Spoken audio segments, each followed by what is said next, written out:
The Boeing 737 cruised at 37,000 feet through crystalline darkness when Captain Marcus Vale's voice crackled through the cabin speakers with words that would change everything. "Ladies and gentlemen, this is your captain. We have an unusual situation developing. If there are any military pilots aboard with A-10 Thunderbolt experience, please make yourself known to the flight crew immediately." In seat 11A, Major Raven Ghost Blackthorn stirred from restless sleep, her weathered leather jacket creaking as she straightened. The announcement hung in the recycled air like smoke from a distant fire. Around her, passengers exchanged nervous glances, their comfortable ignorance of military nomenclature suddenly feeling inadequate. But Raven knew exactly what an A-10 was.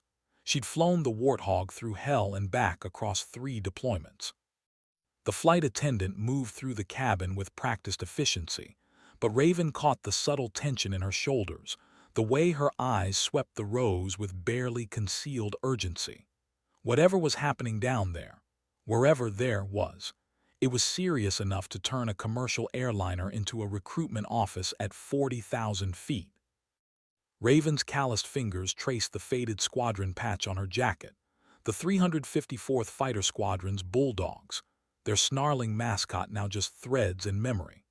6 months ago, she'd been medically discharged after a hard landing in Afghanistan left her with pins in her left leg and a tremor in her right hand that only appeared when she thought no one was looking. The Air Force had thanked her for her service and shown her the door. Now she was flying home to Oregon to start over, carrying nothing but severance pay and the kind of ghosts that followed combat pilots like contrails. The attendant paused beside her row. "Ma'am, did you hear the captain's announcement?" Raven studied the woman's face, reading the professional mask that barely concealed genuine fear. "I heard it." "Are you?" "Yeah," the word came out rougher than intended. "I'm what he's looking for." Within minutes, Raven found herself being escorted toward the cockpit, passengers craning their necks to watch her pass. She caught fragments of whispered speculation, terrorist attack, hijacking, mechanical failure. But the captain's request had been too specific, too tactical. This wasn't about the plane they were on. This was about something on the ground that needed to die. Captain Vale looked like he'd aged 10 years since takeoff.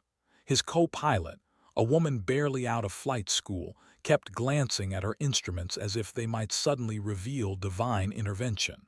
When Raven entered the cockpit, Vale's relief was palpable. "Thank God," he breathed. "We've been diverted to Offutt Air Force Base.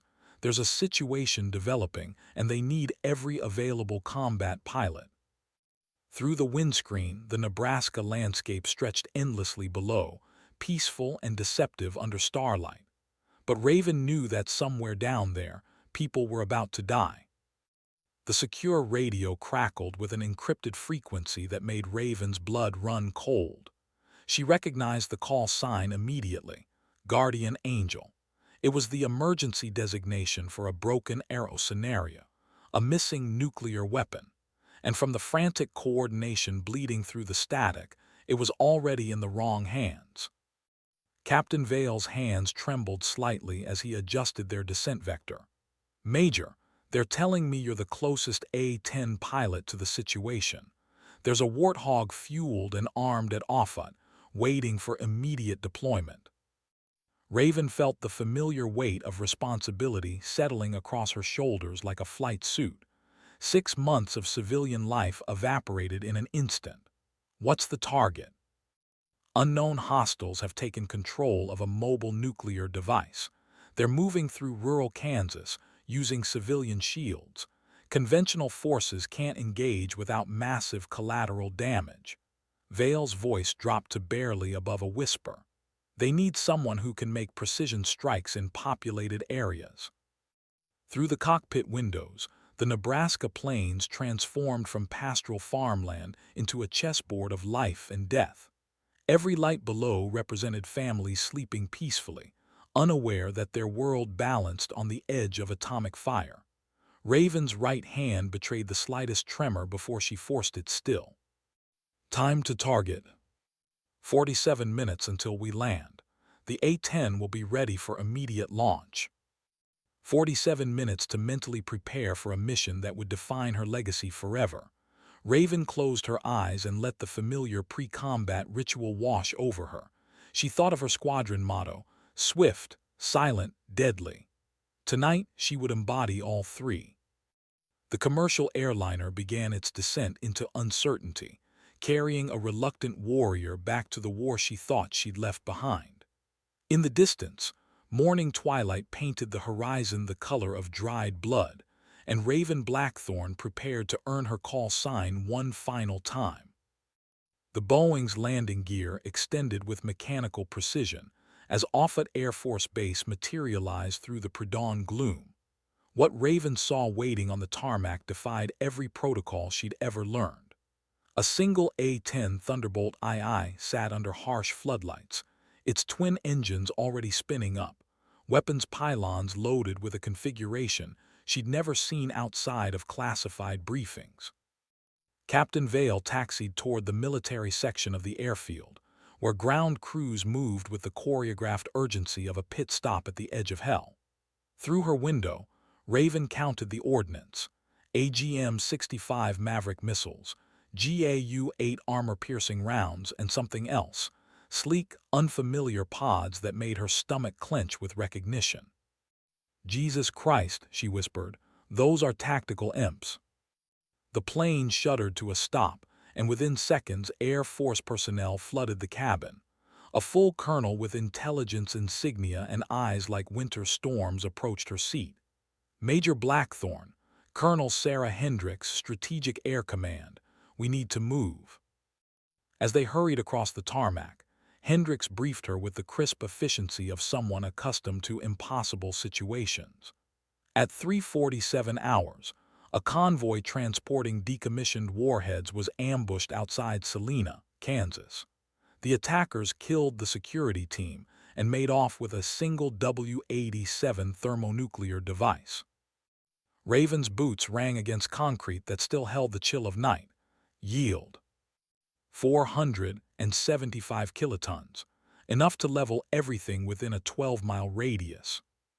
They reached the A-10, where Chief Master Sergeant Rodriguez waited with a flight suit and helmet bearing Raven's old squadron markings.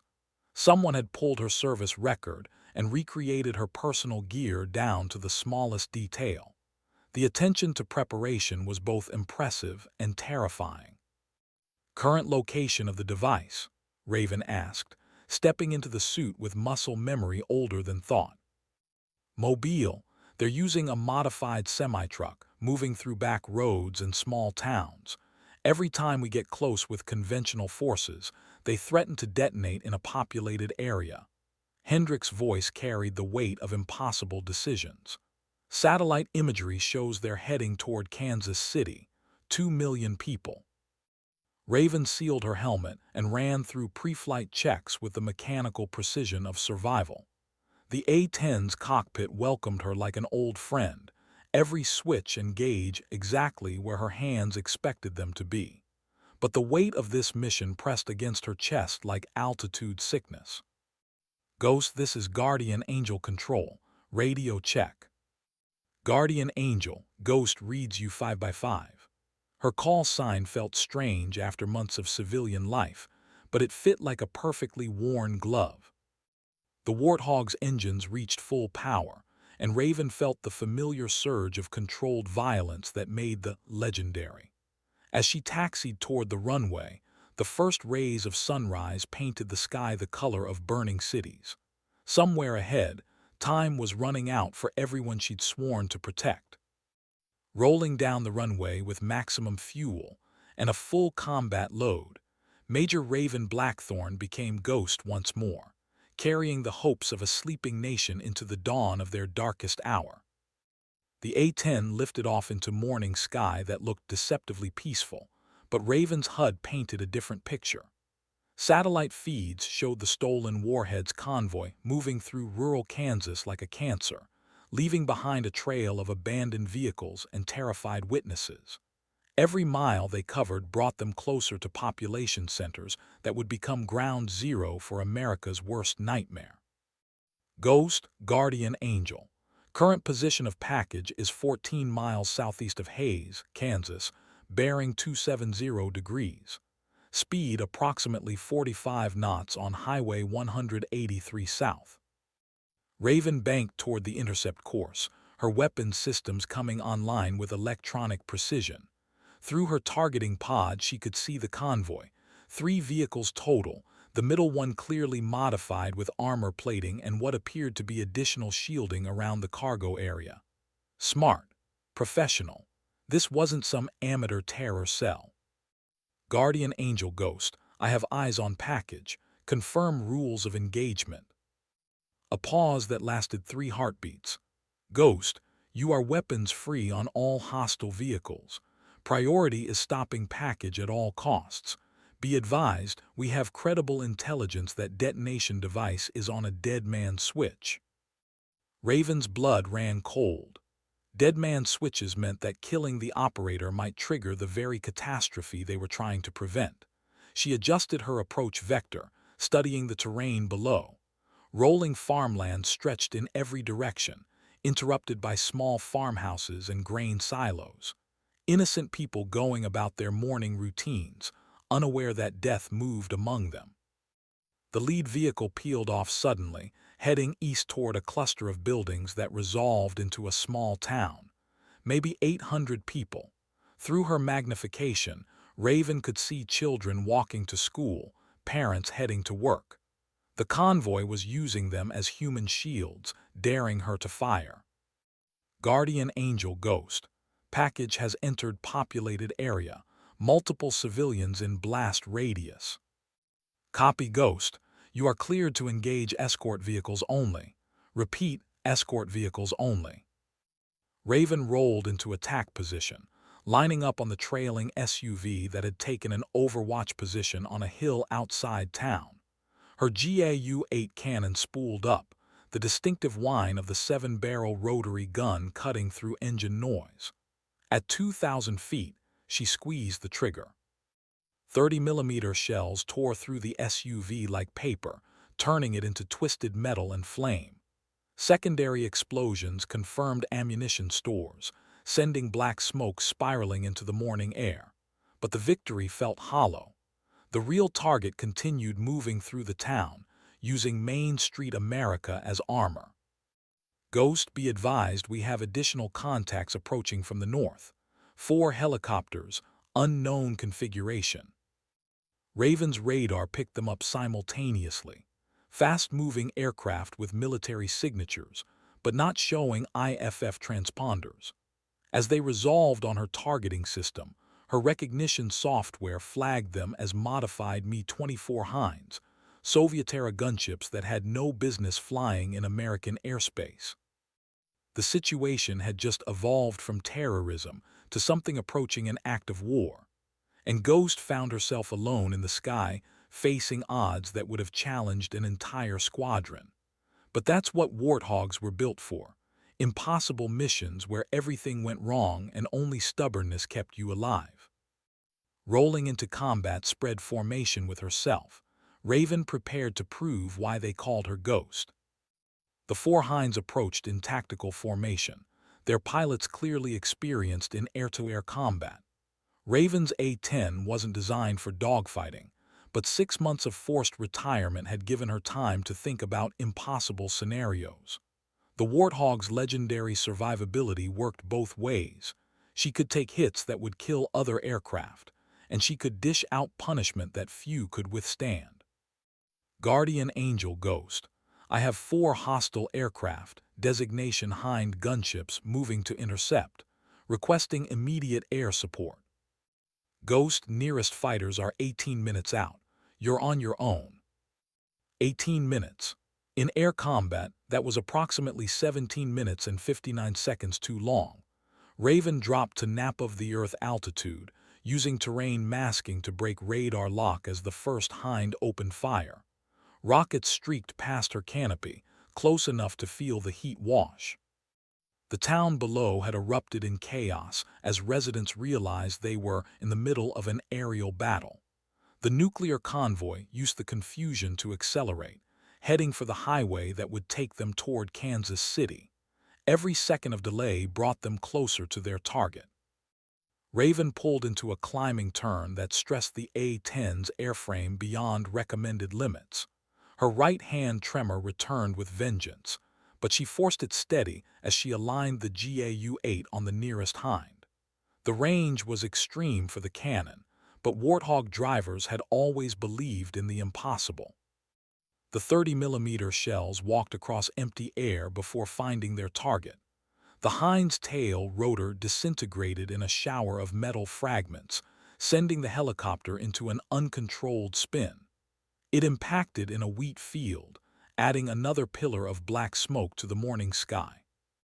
3 down, 3 to go, she muttered, but the remaining hinds had learned from their companion's mistake. They spread out, forcing her to choose which threat to engage while the others maneuvered for kill shots. Below, the convoy had cleared the town and was accelerating along Highway 183. Raven caught a glimpse of faces pressed against farmhouse windows, watching the battle unfold above their homes. Children and parents, grandparents and neighbors, all of them counting on her to stop the unthinkable from happening. A hind dropped behind her, Pilot trying to line up a tail chase shot. But Ghost had been flying combat missions since before these mercenaries learned to read flight manuals. She chopped throttles and deployed speed brakes, watching the hind overshoot as momentum carried it past her position. Now the hunter became the hunted. Raven rolled, inverted, and pulled through, her GAU-8 spitting death at point-blank range. The hind simply came apart, pieces of rotor and fuselage spinning away like deadly confetti. 2 left, and somewhere below, a nuclear weapon continued its journey toward the heart of America. The surviving hinds had learned caution, maintaining distance while coordinating their attack. Raven checked her fuel and ammunition status, enough for maybe 10 more minutes of combat, assuming she didn't take significant damage. The math was simple and unforgiving. Time to change the rules of engagement. Instead of turning to face the remaining helicopters, Raven dove toward the convoy, accepting the risk of ground fire to get one clear shot at the real target. The semi-truck filled her targeting pod, every detail crystal clear: armor plating, reinforced cab, and most importantly, the trailer containing America's stolen nuclear potential. But as her finger moved toward the trigger, she saw something that made her blood freeze. Children. A school bus had taken shelter behind the truck, its driver probably thinking the large vehicle would provide protection from the aerial battle raging overhead. 30 kids trapped between her guns and a nuclear weapon. The dead man's switch meant that killing the truck's occupants might trigger immediate detonation, but missing this opportunity might cost millions of lives in Kansas City. Ghost faced the impossible choice that defined her generation of warriors: save the few or save the many, with no guarantee that either decision would work. Her finger hovered over the trigger as time compressed into crystal clarity, and Major Raven Blackthorne prepared to discover what kind of person she truly was. The moment stretched like glass before shattering into action.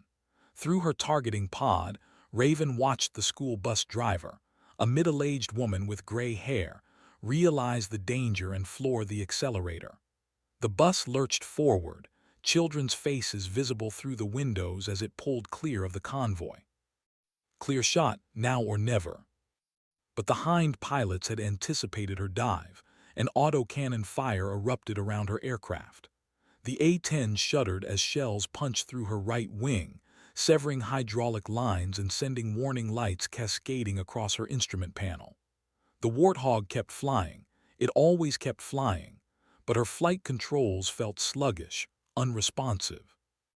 Guardian Angel Ghost, I'm hit, losing hydraulics and taking fire from remaining hostiles. Copy Ghost, fighters inbound, ETA 12 minutes. 12 minutes she didn't have. The convoy had reached an intersection where Highway 183 met Interstate 70, the direct route to Kansas City. Once they reached the interstate's wider lanes and heavier traffic, stopping them without massive civilian casualties would become virtually impossible. Raven rolled into another attack run, ignoring the Hinds as they lined up for killing shots. Sometimes the only way forward was straight ahead, through the fire and into whatever lay beyond. The GAU-8 spun up one more time, its distinctive whine cutting through the chaos. The semi-truck driver saw her coming and yanked the wheel hard left, trying to use an overpass as cover. But Ghost had been making impossible shots since her first combat deployment, and today she was flying for everyone she'd ever sworn to protect. The 30mm shells walked along the truck's length with surgical precision, avoiding the trailer and its deadly cargo while systematically destroying the cab's armor plating. Smoke poured from the engine compartment as the vehicle slowed, then stopped, trapped beneath the overpass. Guardian Angel Ghost, packages immobilized, repeat packages stopped.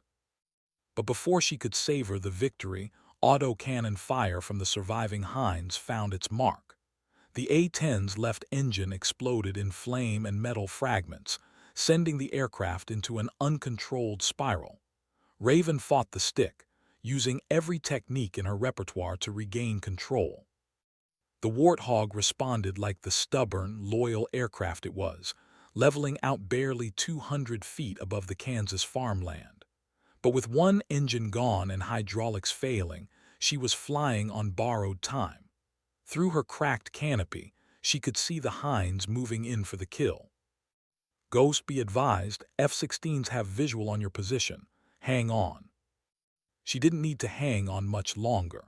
The sound of afterburners split the morning air as two Vipers screamed overhead, their AIM-120 missiles already tracking the remaining hostile helicopters. The Hinds never had a chance. But Raven's problems were just beginning.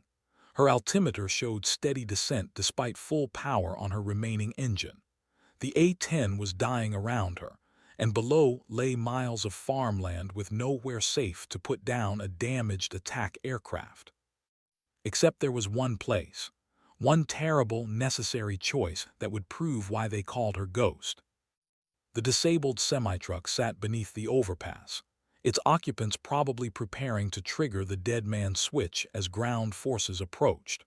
From her current altitude and glide path, she could put the A-10 directly into the cab, eliminating the threat permanently while keeping the nuclear device intact.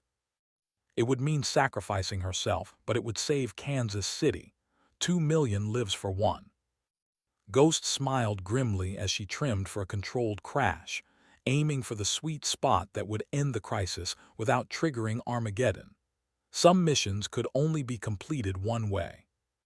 The A-10 descended through morning light toward its final target, carrying Major Raven Ghost Blackthorn home.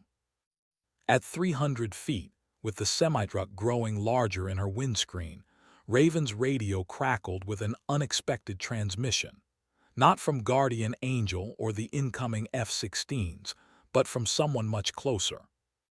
American pilot, this is Colonel Petrov, convoy commander. We surrender. Repeat, we surrender unconditionally. The words hit her like turbulence, forcing her to reassess everything in the space of heartbeats. Through her targeting pod, she could see figures emerging from the damaged truck with their hands raised. No weapons visible, no threatening gestures, just the universal posture of defeat. But surrender didn't eliminate the dead man switch. It didn't neutralize the nuclear device. And with her aircraft dying around her, Raven had perhaps 30 seconds to decide whether this was genuine capitulation or a desperate ruse. Guardian Angel Ghost, convoy personnel are attempting surrender. Advise. Stand by, Ghost. She didn't have time to stand by. The A-10's remaining engine was overheating, oil pressure dropping into the red zone. Her glide path would take her into the target area regardless of what she decided. Physics didn't negotiate. Colonel Petrov, this is Major Blackthorn. I need immediate verification that the nuclear device has been rendered safe." A pause filled with static and the sound of her dying aircraft. Then, "Major, the device was never armed. Repeat, weapon is not active. This was extraction operation, not terror attack." Extraction operation. The words reframed everything she thought she understood about the mission. Not terrorists seeking to destroy American cities, but operatives retrieving something that didn't belong to them in the first place. The distinction might be academic when dealing with stolen nuclear weapons, but it explained the professional coordination, the military-grade equipment, the sophisticated tactics. Raven pulled back on the stick, using her last reserves of hydraulic pressure to arrest her descent. The A-10 responded sluggishly, trading airspeed for altitude in a bargain that couldn't last much longer, but it gave her precious seconds to think. Guardian Angel Ghost. I need immediate confirmation on the weapon's status from nuclear security specialists. Ghost, be advised EOD teams are en route. ETA 6 minutes. 6 minutes. Her fuel gauge showed empty, but Warthogs had been known to fly on fumes and stubbornness when the mission demanded it. She leveled off at 500 feet, circling the intersection while ground forces moved to secure the area. Through her optics, she watched Colonel Petrov and his team maintain their surrender posture as American soldiers surrounded them. Professional to the end, whoever they were. The nuclear device remained in its trailer, waiting for expert hands to determine whether humanity had dodged a bullet or merely postponed the inevitable. As EOD teams arrived and began their careful assessment, Raven finally allowed herself to consider her own situation. One engine gone, hydraulics failing, fuel exhausted. Time to find somewhere soft to put down the wounded Warthog. But first, she had one more radio call to make. Ghost to Guardian Angel. Package secured. Crisis terminated. Requesting emergency landing clearance at nearest available field. Outstanding work, Ghost. Cleared for emergency approach at Salina Regional. Fire crews standing by. The A-10 limped through Kansas sky toward an uncertain landing, carrying a pilot who had faced the unthinkable and found a way to choose life over death. Behind her, specialists worked to unlock the secrets of America's stolen nuclear weapon. The hardest missions, Raven reflected, were the ones where everyone got to go home. Salina Regional Airport materialized through the heat shimmer like a mirage, its single runway looking impossibly narrow for an aircraft designed to operate from rough forward airstrips. But the A-10 had always been forgiving of pilot mistakes and mechanical failures, and today would be no exception. Raven's final approach felt like threading a needle while riding a wounded horse. Her remaining engine coughed intermittently, oil pressure fluctuating between critical and catastrophic.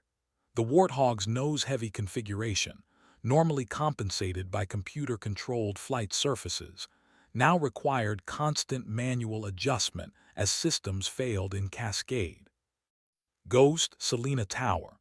You're cleared for emergency landing runway 17, fire and rescue standing by. Copy Tower, Ghost on final single-engine approach. She could see them now, fire trucks positioned along the runway, their crews ready for whatever came next. Airport personnel had cleared the area, leaving only essential personnel to witness what might be the A-10's final flight. The aircraft had given everything it had to complete the mission, and now it was time to bring them both home.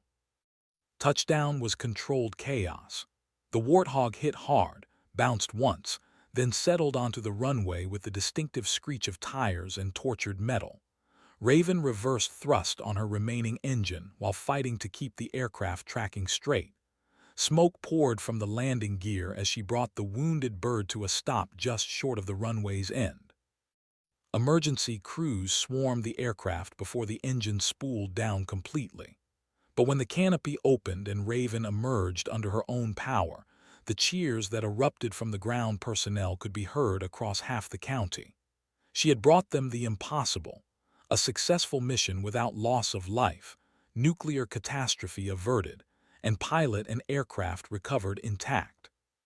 Colonel Hendricks was waiting as Raven climbed down from the cockpit, her legs shaking from adrenaline crash and the realization that she was actually alive. "Outstanding flying, Major. How do you feel?" Raven looked back at her aircraft, counting the holes in the fuselage and wings. By rights, neither of them should have survived the mission. But the A-10 had earned its reputation for bringing pilots home, and today had been no exception. "Like I want to know what the hell this was really about, Colonel." Hendricks nodded grimly. "That's a conversation for a secure facility, but I can tell you this much. What you stopped today wasn't terrorism. It was something much more complicated." As they walked toward the debriefing area, Raven caught sight of news helicopters circling overhead, reporters already crafting the narrative that would define the incident for public consumption. But the real story, she suspected, would remain classified for decades.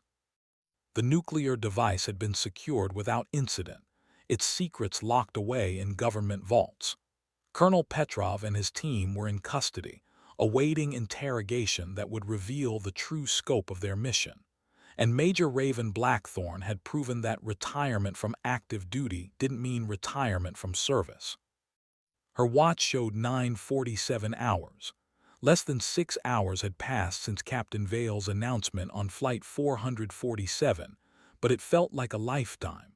She was no longer the medically discharged pilot flying home to start over. She was Ghost again, tested in the crucible of impossible choices and emerging stronger than before. The tremor in her right hand had disappeared completely, she realized.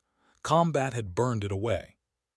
The secure debriefing room at Offutt Air Force Base felt like a confessional, its sterile walls and single-way glass hiding secrets that would never see daylight.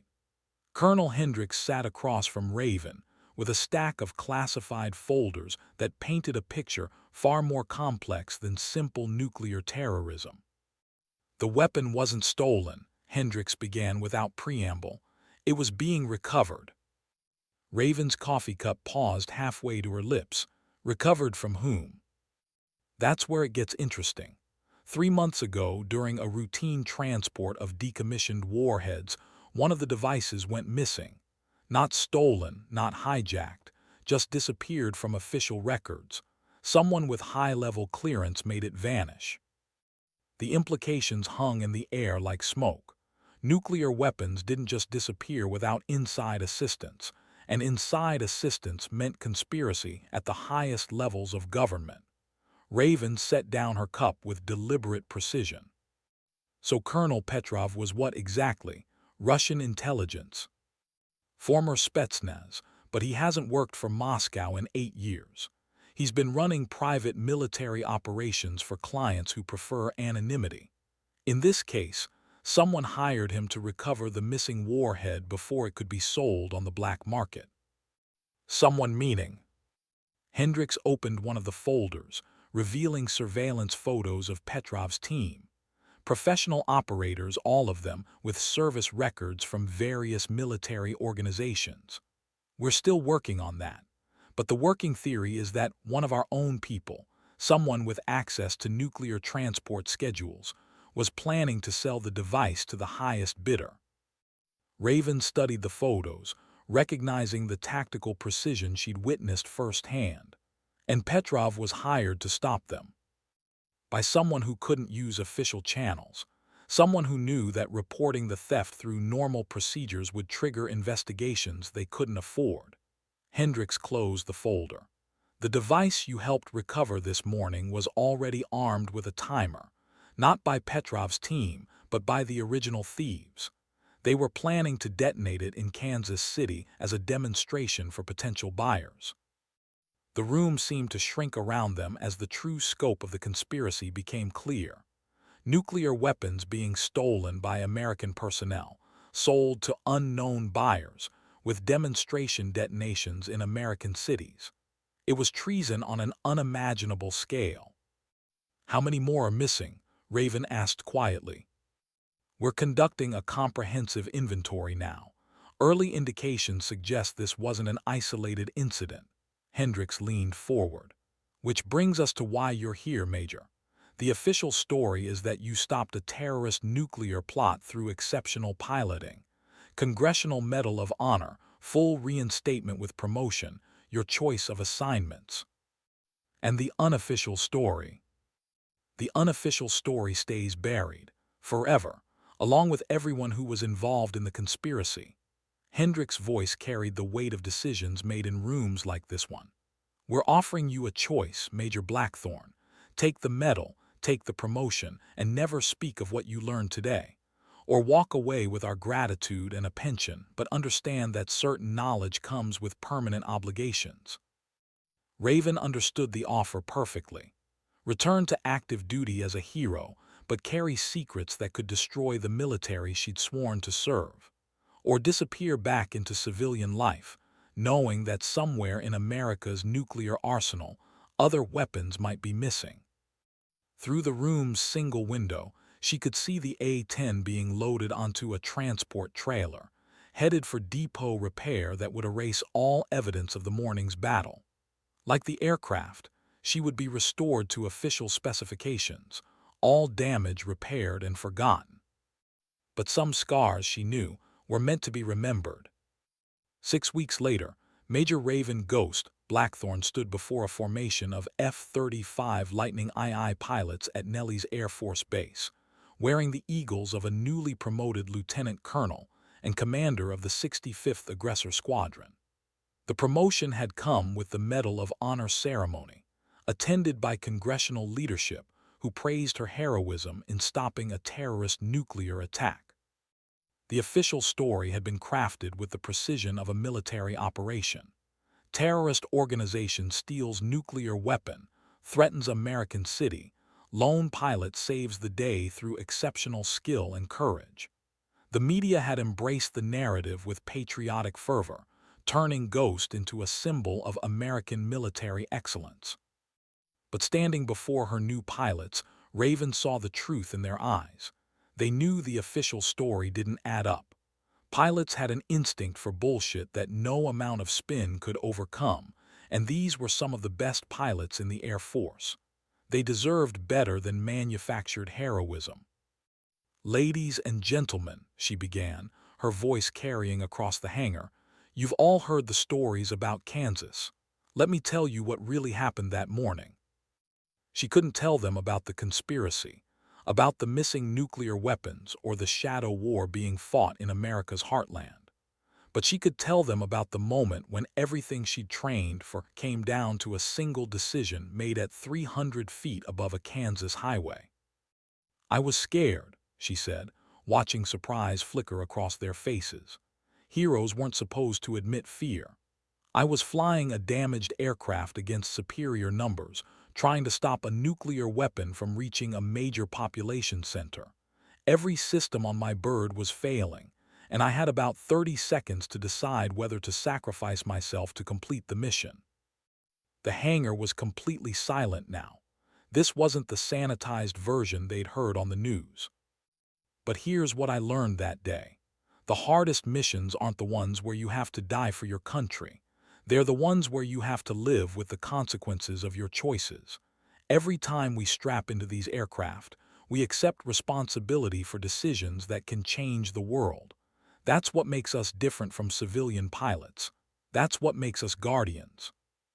She paused, studying their faces, seeing recognition of the weight they all carried. "The 65th Aggressor Squadron exists to make you better at the hardest job in the world, protecting people who will never know your name from threats they can't imagine. We're going to train you to make impossible decisions under impossible conditions. We're going to push you until you understand that there's no such thing as acceptable losses. There are only missions that require everything you have to give." Colonel Blackthorne stepped closer to her pilots, her presence commanding absolute attention. "Welcome to the squadron, where legends learn to become ghosts." Outside the hangar, the Nevada sun painted the desert in shades of gold and shadow, and somewhere in the classified archives of the Pentagon, Files remained sealed on the morning when America almost lost a city. The truth would stay buried, protected by the same oath that brought Ghost back to active duty.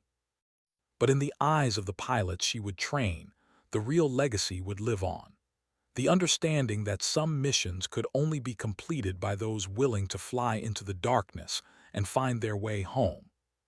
2 years into her command of the 65th Aggressor Squadron, Lieutenant Colonel Raven Blackthorne had transformed from a symbol of individual heroism into something more dangerous, a teacher who created other legends.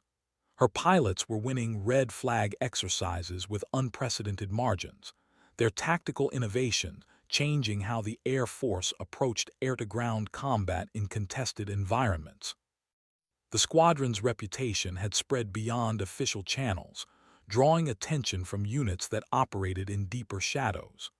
On a cold December morning, that attention manifested in the form of General Patricia Morrison, commander of Air Force Special Operations Command, arriving unannounced at Nellie's.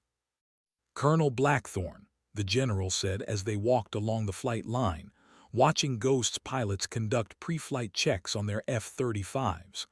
"I have a proposition for you."